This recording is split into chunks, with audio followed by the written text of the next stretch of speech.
pa, wala eh. Binabastos ninyo ang kapamilya ninyo mismo na nambastos ng balahura sa inyo na isang pau-pau. Siya pa ang bida-bida ngayon.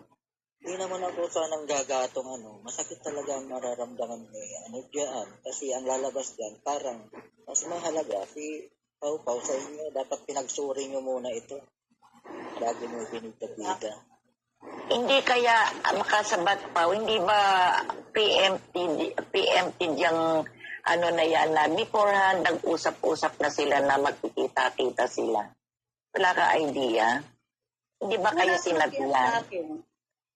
Wala po nag-PM sa akin. May nag-PM lang na, chick, nandun yung makikipagkita daw si nasa dentist kasi ako nung time na yon. Hindi ako makakipihan. Ito narinig ko lang. Parang na-insult naman ako. May sinasabi na si Jenor Bin na, Ma'am Pau, magkikita na si Tatay David, Daddy David, tsaka si Pau. Excitement. Yung excitement nila, na parang inaabangan ng lahat. Sino yan? Yan yung tao ng balahura sa lahat, halos kalahatan ng DISS.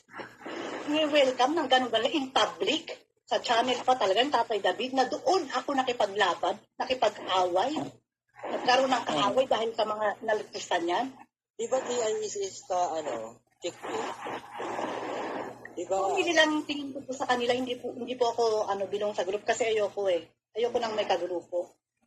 Mahal ko lang sila sa family. For almost 4 years, mahigit. Yun lang, ko. Yun lang. Ako sa totoo, yan kami nga ni Margons pinagtatanggol namin yan si Geno sa mga buzzer din yan. Kahit si Lady Shadow, pinagtatanggol yan si Geno kasi alam din namin ang kapansanan niya. Naintindihan din namin ng niya. Yung kapansanan niya, na alam mo na gano'n siya, tapos maraming buzzer, di ba, sabihan pa nga siya na hindi nga makahugas ng sarili niyang puwet yan pag pumupupo yan, di ba? Ganun, yung mga bashing. Sa lang po ako, Mami Cry. Yeah. Shoutout daw po, Kuya Bon, sa kay Mother, yun lang, hindi ko na papangalanan. Nakabisi lagi yan. Yun, ang gusto ko lang pong sabihin dito, si Geno kasi, pag naaapi, walang nagtatanggol sa'yo noong Geno. Diba? Ang dami mong kaaway, Mama Sally, pati nga ako nadahamay dyan. Dahil sa pag-instigate mo sa akin. Totoo yan. Labas ang pangil mo, chik-chik-waday. Gusto ko yung dating ikaw. Pero kung lang nilabas ko, tinest lang kita. Naging matapang ka. Kahit na ibang tao, in-instigate mo, di ba? Napasukan ako ng pag-instigate mo, inaamin ko yan. Kasi naaawa ako sa'yo. Umiiyak pa nga ako nung time na binabalahuro ka kay PH. Kaya nagagalit ako kay PH. Dahil sa sakit ng loob ko. Sa pambabalahura sa inyong Tatay David. Tapos, dumagdag pa. Si Pau-Pau, dumagdag pa kung sino-sino. Si Mama Sally, sorry po Mama Sally, okay na kami niya. Kasi hindi naman siya nakikialam na Ito lang, sabihin ko sa'yo, Geno. Tapos, out of nowhere, ganyan. Pagmamalaki mo, isang Pau-Pau na nambalahura sa Tatay David mo. Gago ka ba? Nabubuisit ang mga tao sa'yo Plastic ka. Bakit naging ganun ang sitwasyon? Ay, lagi mo sinasabi, diba? Pwede ka naman magsalita Ma'am Pau-Pau, sa channel mo, wag naman sa kabastusan na sa DISS channel. Parang nakakabastos ng kalahatan para sa akin, ha? Pasensya na kayo kung real talk lang ako. Diretsahan talaga ako. Hindi ako plastic katulad ng iba dyan. Ayaw ninyo, nang sasabihin ko, ayawan nyo, sino ba naman ako para sa inyo? Pasok nyo yan. Yung mga kinakaibigan nyo, kinikita ninyo.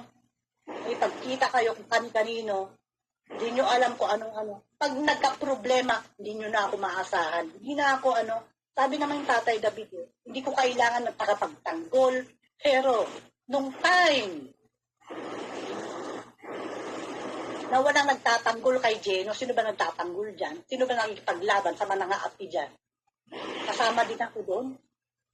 Dapat appreciate nyo yon. Hindi dahil na, hindi ko naman kailangan yung nagtatanggol ako kasi barako ako ganito. Hindi yun, Tatay David yung puso. Kung bakit nagmamalasakit sa yung isang tao. Yun ang isipin mo, hindi dahil may nagtatanggol sa iyo. Ayaw mo yan, kasi kaya mo yan. Kinaya mo ba? Nung time na kay PH pa, kay Pau-Pau. Tapos sasabihin ko, kaya ka nakisaw-saw sa issue ng Pau-Pau at saka kay sa amin pala, about sa palaro. Ang binanggit mo lang si Ate Hau. Siya lang pala. Hindi sila magtanggol sa'yo. Sila na makipaglaban. Kayang-kaya nyo na yan. I'm out. Sa BISS. I'm sorry. Yun lang po muna. Masasabi ko naman dyan sa pagre-reveal ni Chick, talagang hindi nyo maiiwasan na magkaroon ng ito. Masasaktan talaga yung nakita niya. Nakita naman natin kung paano magsagutan yung dalawang yan. Dapat ang ginawa dito, bago nyo tinanggap si Pau-Pau, pinagsuri nyo muna dito kay Chick kung may halaga siya sa inyo. Kasi nakikita naman namin na talagang nag-effort ng matindi ito si Chick sa inyo, sa pakikisama, sa pakikipaglaban. Nakita ko yan.